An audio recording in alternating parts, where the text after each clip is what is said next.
नमस्कार शेतकरी मित्रांनो, आजच्या या महत्त्वाच्या व्हिडिओमध्ये आपण जाणून घेणार आहोत नमो शेतकरी योजनेचा 8वा आणि 9वा हप्ता एकत्र मिळणार का?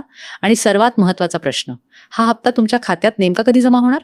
मित्रांनो, या व्हिडिओमध्ये शेवटपर्यंत नक्की बघा, कारण आजची माहिती तुमच्यासाठी खूपच महत्त्वाची आहे.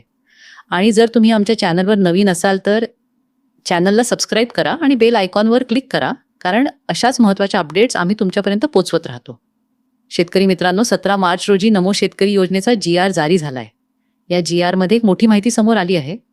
1774 कोटी रुपयांचा निधी मंजूर करण्यात आला आहे. आता सगळ्यात महत्त्वाचा मुद्दा, हा निधी कोणत्या हप्त्यासाठी आहे?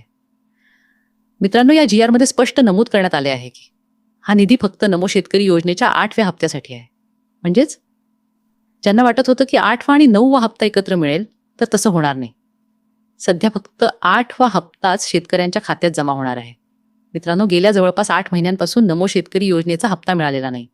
यामुळे अनेक शेतकरी वाट पाहत होते की आता सरकार 8वा आणि 9वा हप्ता एकत्र देईल का? पण GR नुसार फक्त 8वा हप्ता मंजूर झाला आहे. 9व्या हप्त्याबाबत अजून कोणतीही अधिकृत माहिती नाही. आता सर्वात महत्त्वाचा प्रश्न, हा 8वा हप्ता खात्यात नेमका कधी जमा होणार?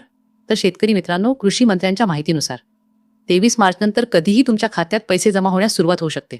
म्हणजेच मार्च महिन्याच्या शेवटपर्यंत बहुतांश शेतकऱ्यांच्या खात्यात पैसे येण्याची शक्यता आहे. मित्रांनो, गेल्या 8 महिन्यांपासून हप्ता न मिळाल्यामुळे अनेक शेतकरी नाराज आहेत. तुमचं याबाबत काय मत आहे? तुम्हाला वाटतं का 8वा आणि 9वा हप्ता एकत्र मिळायला हवा होता? तुमचं मत नक्की कॉमेंटमध्ये सांगा. व्हिडिओ आवडला असेल तर लाईक करा आणि जास्तीत जास्त शेतकरी मित्रांपर्यंत शेअर करा. धन्यवाद. जय किसान.